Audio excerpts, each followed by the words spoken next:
কিছুক্ষণ আগে শেষ হয়ে গেল ভারত বনাম বাংলাদেশ রাইজিং স্টার এশিয়া কাপের সেমিফাইনাল ম্যাচ, এবং যেই ম্যাচে বাংলাদেশ ভারতকে সুপার ওভারে হারিয়ে দিয়েছে। তো বাংলাদেশ প্রথমে ব্যাট করে এবং ব্যাট করে 194 রান তুলে 6 উইকেট হারিয়ে, এবং ভারতও 194 রান করে 6 উইকেট হারিয়ে, অর্থাৎ ম্যাচ হয়ে যায় টাই। ম্যাচটা টাই হওয়ার কথা ছিল না, এক বলে ভারতের 4 রান লাগতো।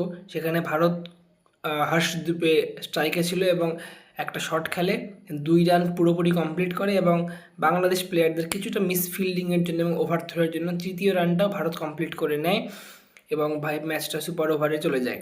দেখো, প্রথমত আমাদের ম্যাচটা জেতার কথা না, আমরা লাকিলি সুপার ওভারে যাই, এবং আমরা যখন সুপার ওভারে চলে গেছি তখন আমাদের ব্যাটসম্যানদের উচিত ছিল বেশ কিছুটা দায়িত্ববোধ দেখানো, যেটা আমাদের ব্যাটসম্যানদের মধ্যে একদমই ছিল না। ওপেনিং নামে জিতেশ শর্মা, মানে সুপার ওভারে জিতেশ শর্মা ব্যাট করতে নামে, কেন বৈভব সূর্যবংশী নামলো না এটা আমার কারোর কাছেই পরিষ্কার নয়। একমাত্র অধিনায়ক জিতেশ শর্মা এবং কোচ সুনীল যোশী ছাড়া আমার মনে হয় না কেউ জানে কেন বৈভব সূর্যবংশীকে ওপেনিংয়ে নামানো হলো না সুপার ওভারে। জিতেশ শর্মা ব্যাট করতে নেমে প্রথম বলেই এত বিধিকিচ্ছির একটা শট খেলতে গিয়ে আউট হলেন, যেটা আমি কী করে বর্ণনা করবো আমার এখানে জানা নেই। কারণ যে বলটা রিপন বলার ছিল বাংলাদেশে, সে যখন বলটা করলো ইয়র্কার লেন্থের বল ছিল, এবং সেই বলটাকে অনেকটা স্কুপ করে পাঠানোর চেষ্টা করতে দেখা গিয়েছিল জিতেশ শর্মাকে, কিন্তু তার ব্যাটের সঙ্গে বলের কানেকশানই হয়নি এবং কানেকশান করাতেই পারেনি। তার আগেই বোল্ড হয়ে যায় জিতেশ শর্মা।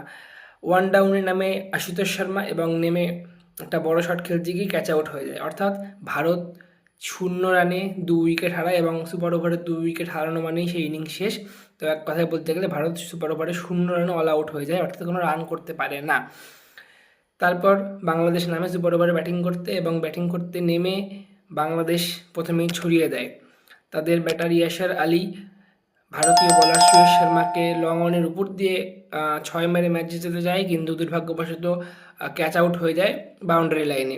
এবং আমার জানা নেই কেন ইয়াসার আলী মানে সিম্পলভাবে একটা সিঙ্গিল নিয়ে তাদের দেশকে ম্যাচ না জিতিয়ে তাদের ভক্তদের ব্লাড প্রেশার বাড়ানোর জন্য উদ্গ্রীব হয়েছিলেন। তো বাংলাদেশ 0 রানে 1 উইকেট। এবার চাপটা গিয়ে পড়ে বাংলাদেশের উপরে।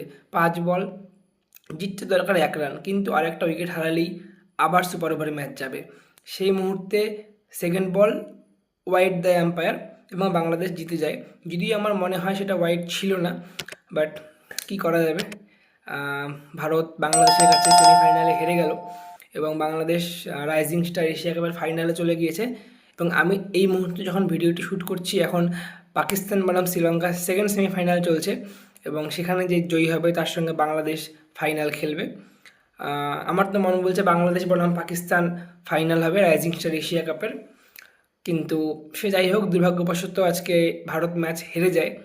এটা কোনো মতেই গ্রহণযোগ্য না এই হারটা। হ্যাঁ, আমরা হয়তো আগেই হেরে যেতাম, কিন্তু যখন আমরা সুপার ওভারে গেলাম এবং যথেষ্ট বিচ্ছিরি রকম খেলেছি আমরা, কারণ সুপার ওভারে একটা রানও করতে না পারা এটা খুবই খুবই দুর্ভাগ্যবশত। তো আমার বিয়ন্ড দ্য বাউন্ডারিজ চ্যানেলের এটা প্রথম ভিডিও, সবাই জানিও কেমন লাগলো, এবং এরপরেও আমি চেষ্টা করবো এরকম ভিডিও কন্টেন্ট আনার, সেটা ক্রিকেট নিয়ে হোক, সেটা ফুটবল নিয়ে হোক, সেটা বিভিন্ন পারিপার্শ্বিক জিনিসপত্র নিয়ে হোক বা পলিটিক্স নিয়ে হোক। ভালো লাগলে লাইক, শেয়ার, কমেন্ট করে এবং চ্যানেলটিকে সাবস্ক্রাইব করে দিও। আর নেক্সট ভিডিও চেষ্টা করবো অ্যাশেজ নিয়ে আনার। অ্যাশেজ শুরু হয়ে গেছে, এবং আজকে প্রথম দিনেই অ্যাশেজে 19টি উইকেট পড়েছে। জানো নিশ্চয়ই, মিচেল স্টার্ক 7 উইকেট, বেন স্টোকসের 5 উইকেট। এখন ডে 2 দেখা যাক, কাল সকাল 8টার সময় আবার দেখব। ততক্ষণ গুড বাই।